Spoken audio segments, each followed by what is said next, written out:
Welcome to Ladies in Tech with Lauren Deal and Kelly Mack, a show by women for women, breaking the IT stigma by empowering, inspiring, and highlighting ladies in tech.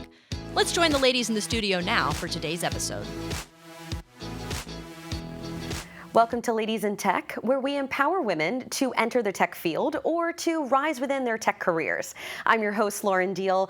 I was a teacher, I'm a TV host, and also a tech enthusiast. But I'm not alone on stage. Join with me is Kelly Mack. Welcome. Hey!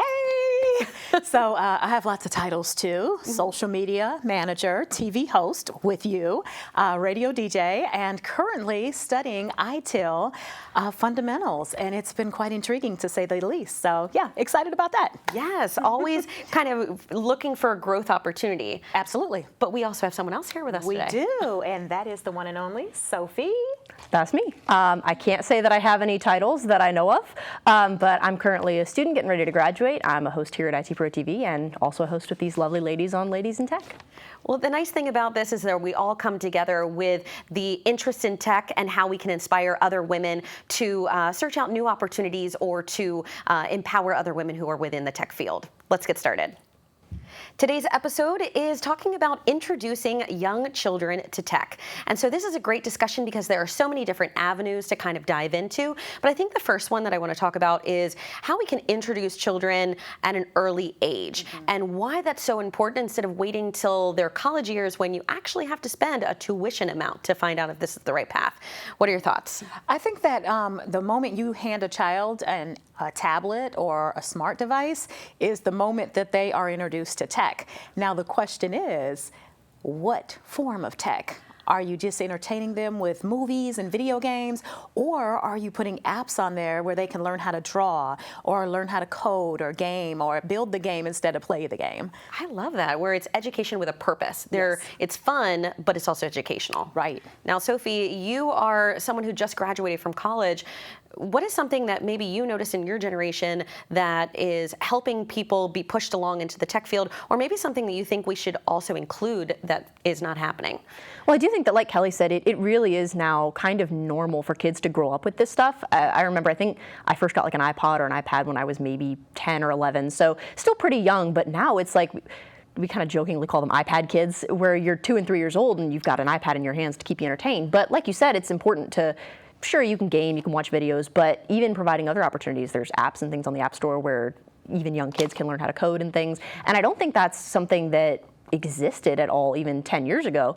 But even if it did, it wasn't really as normalized or as popularized, I suppose. So I do notice now that seeing young kids, I'm in my 20s now, but seeing younger kids, it's more, I guess, available to them, these kind of things. Lots of kids want to be YouTubers. Well, in order to do that, you have to learn how to edit or produce. If you want to design video games, it's not just coming up with the idea, it's learning how to actually create that game. And I don't think that was really something that was popular several years ago, and now it is. Now it's like kids want to do that. And I think that's so cool. And there's lots of opportunities for it all the way through college. There's clubs, there's obviously classes you can take. So just seeing, as I've grown up, I've seen those avenues and opportunities expand, and it's pretty cool to see. Yeah, definitely. I think it's so neat. I mean, having the opportunity to be a teacher for 10 years, being able to see children with no fear. I think that's the other thing. When I get a new piece of technology, I'm afraid I'm going to touch something wrong or break it, or I'm going to download something and it's going to, not work anymore. Right. You hand a child a tablet, like you said, and there's no fear. Zero. Yeah. Zero, yeah. And I mean, you can use it for so many things. Again, you could teach a child their colors and numbers on an iPad. When I was teaching my son that, we were using Uno cards. Right, right. Because that was what was easy and fun and engaging for him. Yeah. But, if it's that iPad or that iPhone, why not, use it as more than just a toy? Distraction. Yeah. It doesn't have to be a distraction. It could be something that's a tool, like you said. Right. And Sophie, you mentioned the idea about all of these apps that are available, but there are so many resources, and we're going to talk about that in just a second. But when we're talking about doing tech on a budget, what does that mean to you? It just really depends on everyone's individual, I guess you could say, situation and financial situation as well. I mean, think about it. Not everybody can spend $500-600 on a brand new iPad or a smart device for a child under 10 years old. Ooh. but most of us have them, or a laptop. So why not, instead of, like you said earlier, using it as a distraction, hey, I can't afford this right now, but I'm going to give you 30 minutes a day, but you're going to do something educational. Now, if you can afford maybe a little bit, you can always look on Groupon. They do refurbished laptops and iPads there. And then you can also Google it, you know. Amazon does a lot of refurbished products as well. That's a great, I didn't even think about that. That is a really great tip. Sophie, do you want to weigh in on it? I do think that one thing I utilized a lot as a kid, not so much for tech, but just in general for homework and things like that, I would go to the library a lot, and because there's websites and things that, you know, have games that have to do with coding and software development and things that are geared towards young kids. And if you can access the website, you know, as long as you've got a computer of some kind, you can access that. So I would go to the library all the time and just use the computer, and I was usually just playing games, you know. Yeah. But you could definitely use it for something like that as well. If you don't have a computer in your home, or if you don't have a tablet or something like that, that's an option as well. Yeah, there are so many different avenues of what tech means. And so getting an idea of what your child is interested in and kind of honing that rather than squashing it because you're afraid of cost or you're thinking that the career will change in a couple years, exposing them to it might actually open up a whole new pathway that leads to something else. Yeah. But I love doing it on a budget because who isn't on a budget nowadays? Right. But there are so many ways that you can, like you said, download apps that are a couple dollars and expose your child that way. Or going to different resources or finding refurbished, which is fantastic. But then there are also ways you can kind of dip your toe in for a lesson here online, or there's summer camps as well. Yeah. So tell us about that, Kelly. You found a couple different resources that you can offer. Oh, sure, absolutely. I found a lot. I decided to narrow it down to the top 5 of my choice, something that I personally would go after. So we have ID Tech. You can put ID Tech in the Google search bar. All of these websites, you can Google them. But ID Tech introduces your children to coding, robotics, game development, and design, which I think is great because I think about the countless hours I've spent on iPads and iPhones, and I couldn't create a graphic to save my life. I should have been learning that instead of on social media all day, right? But, you know, why not teach them at a young age? Can you imagine teaching a child at age 10 how to create graphics, and by the time they're in college, they don't have to work at McDonald's because they're creating graphics for a marketing company on the side, 20 hours a week, you know, making good money. Well, you make a great point that tech is everywhere. And if they're learning the skills now, then maybe they can get a career or an internship that helps them to get the dream job that they're chasing. Yes. And so all of these different opportunities or pathways open up. And to start at the age of 10, I wish I would have had that available. Oh my gosh. But You what and me else is both. on your list? Also on the list, we have Camp Super Now. Now, they offer STEM-based camps for kids between the ages of 4 and 10, so more so elementary school age. Kids interact with live expert instructors and campers worldwide, so it's online, it's virtual. And then you get to meet so many different people. Like, you know, if you grow up in Florida, but you have a friend worldwide in Japan, how cool would that be? You know, I mean, let's bring back the day of the pen pal. I was just thinking that. I'm like, instead of having a pen pal, have a tech pal. Right. You know? Yeah. And they, by the way, have a lot of world-class summer programs as well. So again, that's Camp Super Now. Okay. All right. You Write guys that might down. want to check that out. Code Advantage. This is another unique one. Online coding classes for kids between 6 and 13 years old. So they're trying to catch them before they go to high school to teach them coding. And I mean, Sophie, elaborate on what exactly coding entails. We might have a mom watching this and go, what is coding? Yeah. So to be 100% honest, personally, I've tried coding, and it's, for me, very, very difficult. But I know that, you know, I've just graduated college, so there's a lot of people I know that went into software engineering or software development, and it really is in everything. I mean, it has to do with our websites, it has to do with games that we play, it has to do with devices that we use. And so I know one of the phrases that's been kind of a buzz phrase the past couple of years is learn to code, because it's in everything. There's so many jobs that have that as part of the job description. So I think teaching kids to do it at a young age, or at least teaching them how to do it, even if they decide it's not for them, it's something that, because it's so instrumental to a lot of what we do and a lot of what we see, being able to be like, hey, well, here's how you do it. We'll teach you, you know, you do this program, whatever, play this game to learn how to do it. If you decide it's not for you, that's fine. But at least now you know. Yes. And machine language. I was just thinking, like, at this age, trying to learn a language at all, whether it's Spanish, French, or machine language, is tricky because I think we have so many other elements and perspectives that we're trying to layer on top of it. A child, machine language or any language, they're taking it very literally, black and white, no gray area. They can very much understand how to layer the building blocks. And so I think if you are introducing code to them and understanding that code is in everything that we touch. It really is. The careers are everywhere, and what a great language to know. Absolutely. And when you teach them so young, it's kind of like swimming. You know, if you don't get that child in the water before 5, they become more fearful. Right. Because the older they get, the more mature they get, they've seen movies, they've heard stories of why you shouldn't, you know, swim alone and stuff like that, and now they're fearful. But like, I learned to swim probably before I was 2, you know, so if you teach them at such a young, impressionable age, now it's like when you get to 8th grade or college, like, you know, you said, oh my gosh, it was difficult. Think about if you were learning how to do that at 3 and 4 with little exercises, like, and they thought they were playing games, and really they were learning. Yes, absolutely. Tricking them into learning. I love that as a teacher. Definitely, definitely. Okay, so another one we have is Engineering for Kids. Oh. Now, this offers online and in-person camps in STEM, and they have various subjects to choose from. So you can choose robotics. We talked about that on the show before.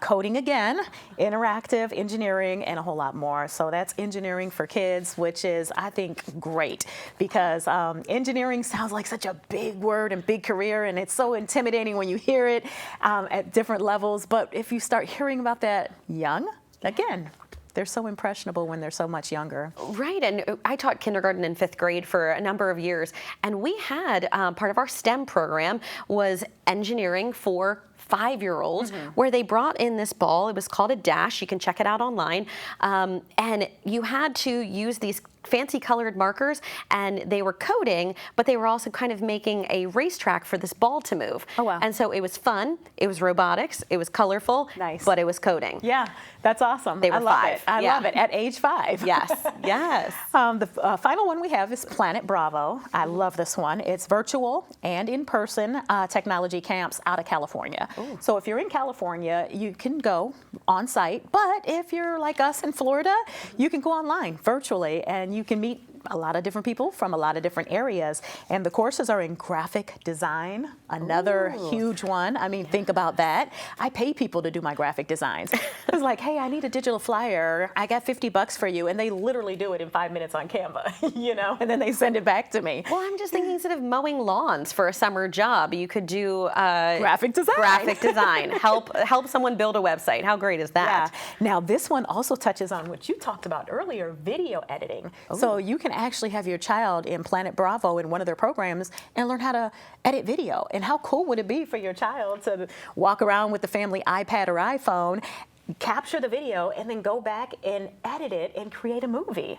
Like, Absolutely. That would be so cool, right? I think a lot of kids are into watching YouTube and everything, and some of them even want to start their own YouTube channel. So I've got, you know, my friends have younger siblings and things that are into that as young as, you know, 12, 13 years old. And whether they just want to edit their own gaming footage or videos or whatever, or whether they want to create a channel for that, learning how to actually edit those videos using the proper software and everything can be a huge tool for them. Even if they end up not deciding to go and get a YouTube channel, whatever, it's a great life skill. It's something that I've had to learn to do for my job. It's something I've had to learn to do for my degree. And if I'd started earlier, it would have been a lot easier for me. Oh my gosh, can you imagine? And I think about it too all the time when you like see kids playing video games. What if those children, because you know a few in your life, that know how to beat every game. They know how to tackle it from beginning to end, and it's like, okay, I beat it, now I'm going to the next one.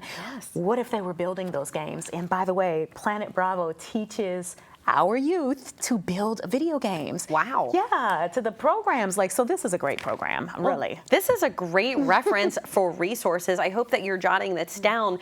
But there are so many other opportunities for you to get your children involved. And you can also ask your local school where your child goes what opportunities that you can offer to bring to the classroom. They're always looking for tech opportunities, especially on a budget, because we know teachers always trying to find where they can. So make sure that you're helping your local schools. And if you're looking for an opportunity to volunteer, schools are always looking as well. So, Sophie, we talked about a lot of different resources this week, but I think it's time for the Lit Tip of the Week.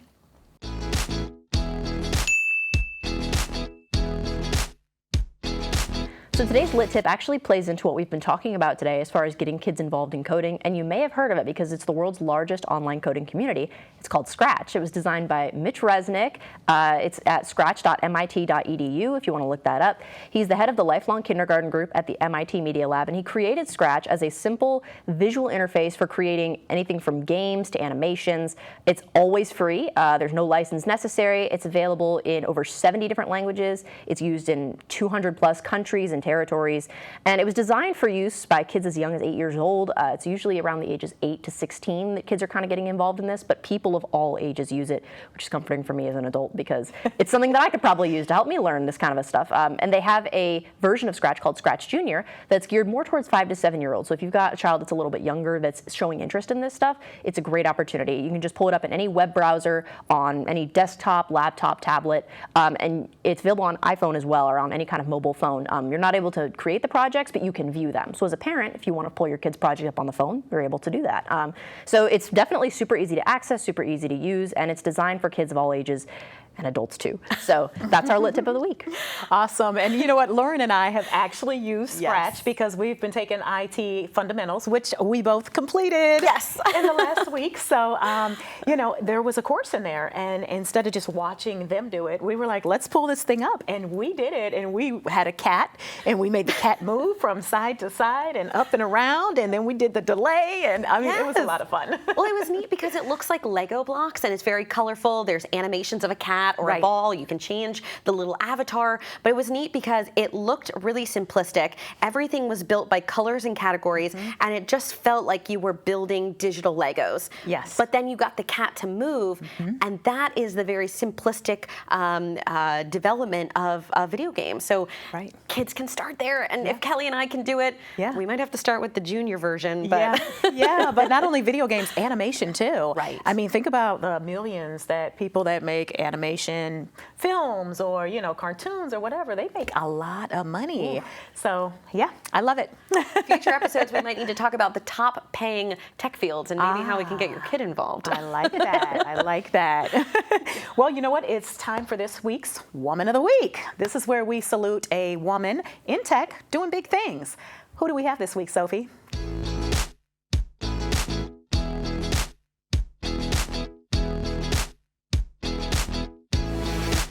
This week's Woman of the Week is a very young woman. Her name is Ayesh Fatima. She's 7 years old, and she just became the world's youngest ever Cisco Certified Network Associate. And she's not alone. Her younger sister's only 4 and is the youngest Microsoft Certified Professional in the world.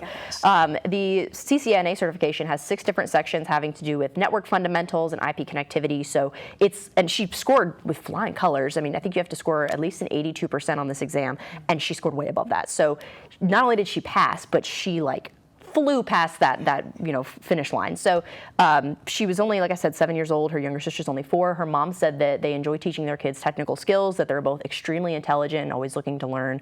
Their dad's involved in tech as well, so they kind of want to follow in his footsteps. And that's our Woman of the Week. That is awesome. 7 and 4. And when I think of 7 and 4, I think of me and my sister because we were 3 years apart. I think of us standing outside at a lemonade stand trying to sell lemonade for a few extra dollars so we can go get candy from the store. Or baby dolls and Barbie dolls. Right. You know, and these kids, you know, put them at an IT desk a few hours a week. And yes. And just think, I mean, if we talked about like the way the world had been in the last 2 years, they might have started a couple years ago when virtual learning was the only way. And so what a great way to kind of take what they have to learn and funnel it into what they want to learn. Right. Agreed. I love it. That is such a great wow. And just talking about motivating kids, I think that we should end this episode with a moment of motivation with Kelly Mack. All right, today we're going to talk about doubt. And you know, doubt is a dream crusher. And we don't crush dreams here, we grow dreams. So don't allow doubt to interrupt your journey. You may not know how or when it'll happen, but operating in optimism and faith brings you so much closer to your victory. Ooh. Ooh, I love that. I mean, as an adult, how many times do we get in our own ways? So many times. We are the meanest and loudest voices in our own heads, and Yes. usually that's not the case. And so this is a great quote when talking about kids, because I don't think that they have that level of doubt yet. Not yet, not Yeah. yet, and we should not instill it in them either. That's true. Not the least bit. Absolutely. I think a lot of people, including myself, suffer from what we call imposter syndrome, where it's like you just kind of think like, I can't do it, or I don't belong here, and it's doubt creeping in. And I think you're right. When you're younger, I mean, you're invincible. You don't have any fear. You don't have that, self-doubt. You don't have doubt about what you can do or your abilities. So the younger that you can start that encouragement of, you can do it, whatever you want to do, put your mind to it, whether it is tech, whether it's something else. I think it can go a long way in preventing doubt from keeping young kids from doing what they want to do. Well, this was such a great episode, and we would love to engage with you. So check out our social media below. You can check us out on Twitter and engage with Sophie and all of the other platforms. Actually, if you go over to Instagram, you can nominate a future wow. So we would love to see you there and our future episodes. So thank you so much for joining us, ladies. This is It's been great. Oh, by the way, episode 3. We'll see you next time for episode 4. Ooh.